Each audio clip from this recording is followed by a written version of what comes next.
YouTube channel near you.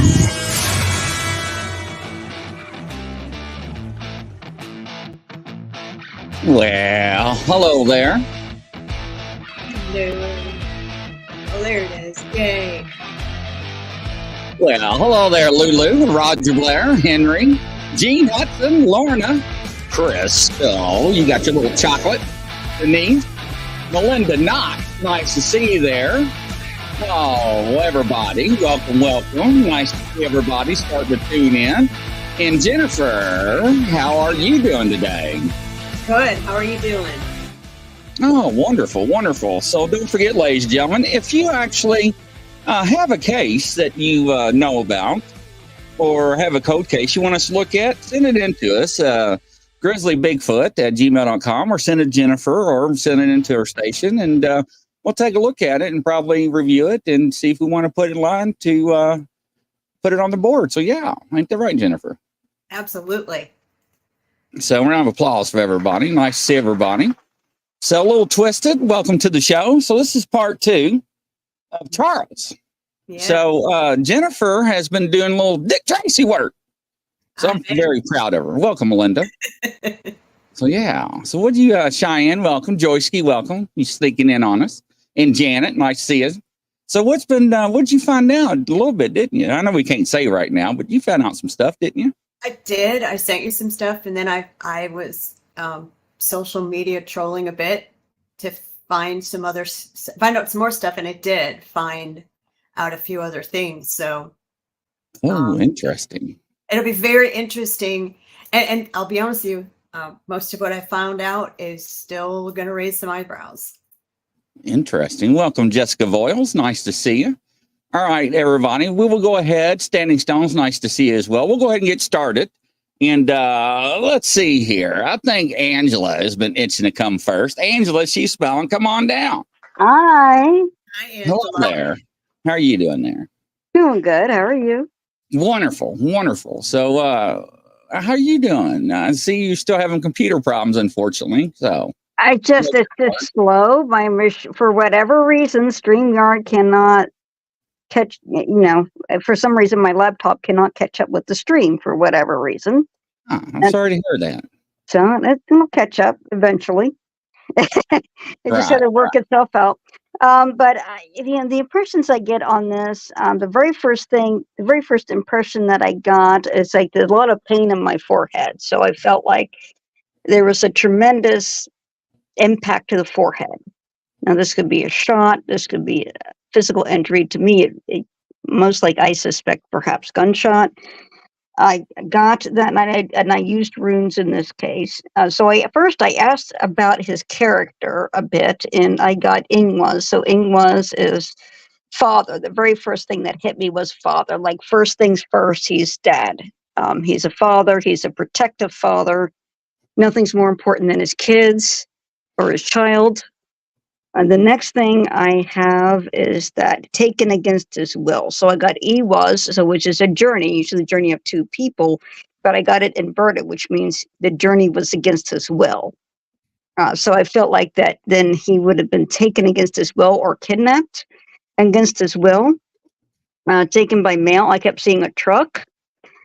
And I got, what was the reason for this? So I asked. So I got 3 runes, and they all have to do with money. So there's one that's Berkana, which is usually female, but it can also be prosperity and money.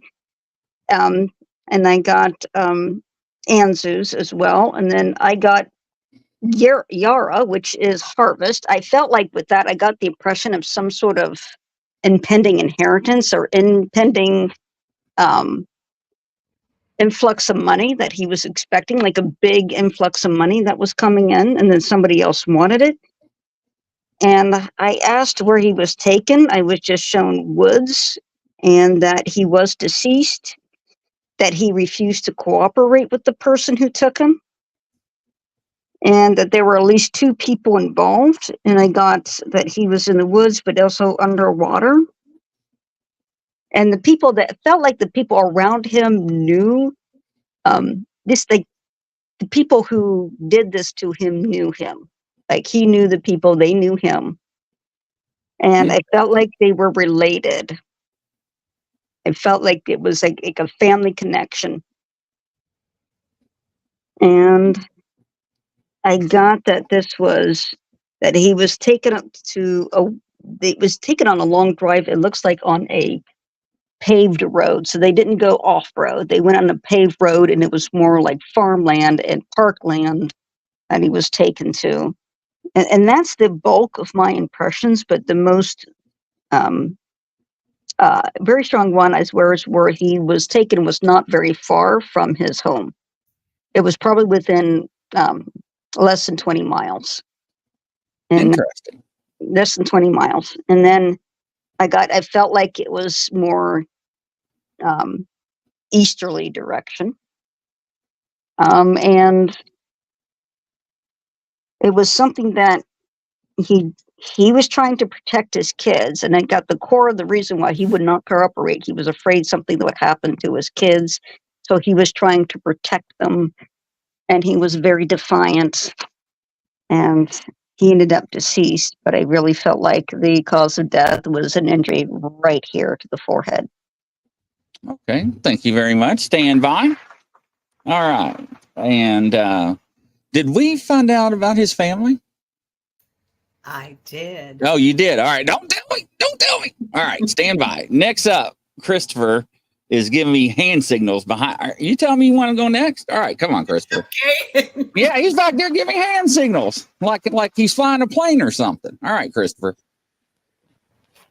All right, got the engines. All right, here we go. This was a My very Lord. Is that the case? Yes. Oh, wow. When I get tapped in, sometimes I can do 20 or 30 pages of remote viewing. Wow. Because I tapped in on their feelings sometimes. But yeah, I almost had to stop myself because I could have just kept going. But for some of the things I got, I'll just read these off.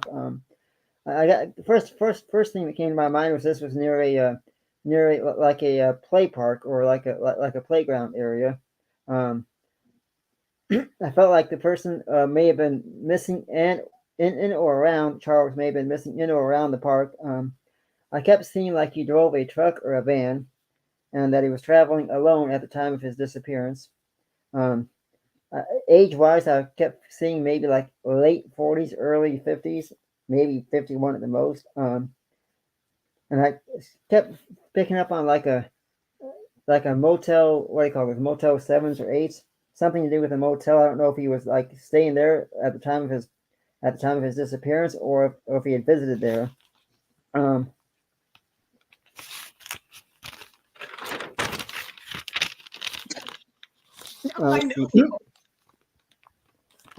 felt like maybe the car or van could have possibly been left at the hotel or motel that he was last seen at, and I figured out, or doing my research, that he was a father, and a husband as well. I think he had a, if I was picking up correctly, a small child, son, boy. He was running from something. I kept picking up on like maybe he had gotten into like a deal with some individuals that he thought were friends, and that maybe he had a job to do for them. And I felt like maybe he had done this sort of thing before, but this time he couldn't fulfill his end of the deals. I felt like he was also like like to hike a lot, and possibly had a few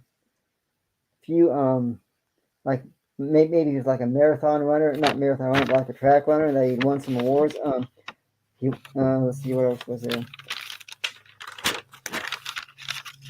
I felt like at times he became unhappy, like there was like he'd maybe done some deals in the past and not everything was always successful, and that he spent a lot of time unhappy, but he kept his disappointments like inside him.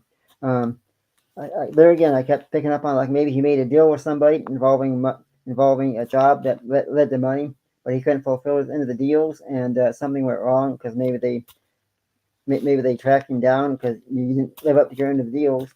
And I felt like he might be hiding from the situation, like maybe he realized, okay, I couldn't fulfill this, so I need to go into hiding. And it's not too far from his home, he's just like not nearby, but like within range. He loved his family very much, and he loved to work on vehicles. I kept seeing like he was like always working on cars or trucks, and maybe even vans. I know he had a van. I'm pretty sure he had a van. And let's see. He also kept picking up on like things like you like to play baseball. Love sports. He didn't smoke, but I think he drank a little bit. And I felt like as I tapped in more, like maybe he left out of fear for his life and possibly his family. Like he felt like if he didn't leave, like something's going to happen to him.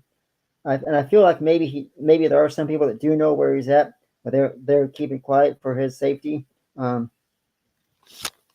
And let's see, I believe that's pretty much it, other than some of the stuff was repeated that I was picking up on. Wow, very good. All right, Christopher, stand by. All right, next up, ladies and gentlemen, we have Kelly Jo. Come on down, Kelly Jo. Welcome. Hi. First Hello. thing I heard with him was two men arguing. I saw a man with a ponytail and a mustache and a goatee. Thank you. Oh, yes. And I heard it was about revenge. He was shot in the head. I saw a GMC older model, like 2000s pickup truck, and it was like a lighter color, and two men did it. And he is only 45 minutes away to the right of where he was, straight north. And it was about revenge. Interesting. Because I heard the males arguing. It was like a heated argument, and then I heard blam. Wow. All right. And then my head hurt so bad. I'm like, oh dear. Unbelievable. Okay. Thank you. Stand by. Interesting. So, well, I mean, we got a lot of people saying the same thing. We do. Mm-hmm. So what did you find out? So I went on to the Facebook post for the National Park Service. Right. And found a lady. Do we want to say her name or do we want to give SR for the initials? Let's go ahead. Her name's Shannon Rary. We got a picture of her? Yeah, I can get one. She said, "This is my son's father. If anyone sees him, please notify the police ASAP." Right? And so I found pictures. I want to pull up one specifically if I can find it again, or I'm not. So I responded to that post, just saying, "Hey, we're covering this on this podcast. You know, are there any updates?" And then a friend of his who said she worked with him. Here's the, let me stream this. This is the lady I'm about to hear. This is the lady that said that he was the mother of her child. And can you see? Yes. So that's her. How come she didn't show up in none of the news articles or anything like that pleading for help? Exactly. So I dug a little bit deeper. The lady, I need to go back a little here. So anyway, the lady that responded and said, hey, he worked in San Diego with us as a, let's see, she says, Wendy Champagne. She said, praying for all of you. My husband and I both worked with him in San Diego in the Naval Hospital back in 2009 to 2013 time frame when we were there on 5 North, praying every day, would appreciate any sort of updates. So I asked her, that was 2 years ago, and I asked her, and she responded about 5-6 days ago. And I said, what are you willing to tell us about him? And she said, I didn't know him outside of work. He's very kind, generous, outgoing human, always had a smile on his face and always available to help in need. And then I asked her, was he a naval officer? And does it make sense he was in the park alone? And I did not get a response. So then I started looking, okay, who are we gonna find out here, right? Who are we gonna see? Right. Where did I? So, boy, it's not coming up now. I found her mom, this Shannon Rary's mom, and then I found the son, whose name is Nevin. And it looks like he graduated from college the same year. I just see a graduation picture of him, the same year that his dad disappeared, which was weird. But here's the crazy thing. So how did I find their mom? Here's the crazy thing. I went to all their Facebook sites, the mom, the kid, and the Shannon, and they're big Trump supporters. They're big Republicans, and there's another family member who is in the military. And then when I was looking more about Charles, because I thought if we have anyone from the Naval Academy, it looks like he did. He said he's a retired, I found this DDP yoga that I sent to you. It's some kind of therapy for people with PTSD, right? And it's his picture. I said, I can show this too. Okay. This is the one where I said, do you think this is the same person, right? Yes. And that if we blow it up, I don't know if I can, yeah. Yeah, that's him. That's him. The nose is the same, right? And yes. This is what he wrote. This is not, doesn't seem like it's written by the company. He said transitioning from active duty to civilian was difficult until I discovered DDP's documentary on positively living. So it talks about motivation. He was 250 pounds. He's now 210 pounds. He changed how he ate. So he wanted to play professional golf when he turned 50 on the PGA Champions Tour. He played on the All Navy golf team. So this is somebody, he had 20-year military career, right? He had to have gone to Annapolis. He had to have. So if anyone's a graduate and can look him up, that'd be kind of something. So he talked about just himself, which was just kind of interesting about, how he tried all the different pharmaceuticals and he was going to group meetings. And he said what kind of really, I'll stop sharing, what really discouraged him was that he's in groups with Vietnam vets. And that just kind of really deflated his optimism that those groups were going to help. So he went to this DDP yoga. He talked about when he first got out of, when he first started his military career, he was an IT, and then he transitioned to an RN.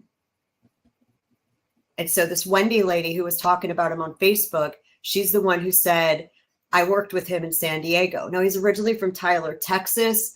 I looked up addresses. He was all over Texas, California, things like that. So it makes sense, right?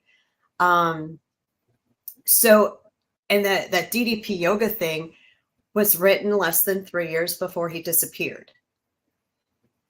But I sent you that picture, right? That I did of the two. So everybody's wanting to know. They're asking, I think I know why you said it. But what does Trump have to do with it? Yeah, I know, right? I think I know why you said it, but they want to know why you said it. So look at, these are the two, right? He's aged a lot. Look at all the graying. The nose looks the same. What does Trump have to do it? Okay, so we're saying, people said he was shot, right? I mean, the family, unless they are putting these social media posts that we're saying, okay, you can only see it if you're on our friends list, which I know people do, and that's fine. Or they post specific family numbers. There was not one picture of him with any of them. Not one. I know a lot of people don't like Trump, and they get into fights a lot out in public. Yeah. I'm talking wearing hats and shirts. They get in physical confrontations. Well, this family is not afraid to show their support of Trump, but they don't have one picture of him, this guy. They don't have one mention of him on their social media about him being missing. The son has not one picture, not one post. Nothing, none of them. In fact, the son's posts are very sporadic within like June 1st of 2017. He disappeared in 2021. They just kind of skirt over like that whole time period in 2021. It's always in and around, always in and around. So I don't know. I mean, obviously speculation. You know, you're looking at all these things which could mean something or could mean absolutely nothing. But why does this woman who went out on the Facebook post from the Park Service say, this is the father of my son, please help find him, go from that to not saying anything anywhere else? Or did she, and were they deleted? I don't know. You want to do a recap for the people that worked on the case now? Yeah. We bring them on. So that's interesting. So we're going to do a recap now. So yeah, it is interesting because if that was my dad, I'd be out there on social media every day posting something. Right. There wasn't even a picture of father-son on the son's Facebook post, and I'll be darned if I can find this guy's. And if he did have one and it was deleted because he was missing, who did it? Because no one on social media seems to claim this guy at all. Nobody. No, nobody. The only person that's claiming to have known him, the two, the lady who said he's the mother of my son, and the woman who said I worked with him in San Diego. He was our RN instructor at the Naval Hospital in San Diego. But for you guys, I'll just read you. The National Park Service is from Grand Canyon National Park, is the only entity, agency, person, whatever, that put anything out on this guy. It says his name's Charles Lyon, and at the time of his disappearance, he was 49, 6'3", 177 pounds. And he was last seen, he lived in Tyler, Texas, and was last seen at the Best Western Hotel or Motel in, what did we say, that Arizona, on Thursday, June 10th, 2021. His vehicle was abandoned on South Rim near Lippin Point on June 11th, and he's believed to have been traveling alone. Beginning on June 11th, the National Park Service searched extensively via ground searches and helicopter in the vicinity of Lipid Point Road and Desert View Drive. They said the search will continue. And folks, that is it. The National Park Service searched extensively via ground searches and helicopter in the vicinity of Lipid Point Road and Desert View Drive. They said the search will continue. And folks, that is it. The National Park Service. That was weird. We got a long delay echo. That was really weird. Yeah, so that's it, ladies and gentlemen. That's on. There's no news media coverage. There's no news articles. No channel news covering the footage. Nothing. That's it. Nope. Nothing. Absolutely nothing. But he started his career in IT. So, but you all were consistent on the findings across the board. So it makes sense from a little bit of facts that we do have, or the few social media things I was able to find out. As someone said, maybe they edited out. There's not even photographs of with people's faces edited out on their social media that you can see without being their friend. I'm going to keep saying that. You know, they may have within their circle, but without doing a friend request, then, you know, sometimes there's just very, you know, you can only see certain things for sure. I don't know. There's just a lot of stuff that just kind of open that I don't know, that usually we will see stuff that we're not seeing. So I don't know. Welcome, Steve. And I've posted the link to this episode on that National Park Service Facebook post. So we'll see what happens. I'll let you know if I see anyone in a black suit. Wow. Right. So we thank everybody for working on the case and taking the time once again. Greatly appreciate it. But once again, if y'all have a case, please submit it to us. We'll be more than happy to look at it. And don't forget, Lacey, we got a show at 9 o'clock tonight. And for Coast to Coast around the world, take care. We'll see you shortly. Bye-bye. Yeah.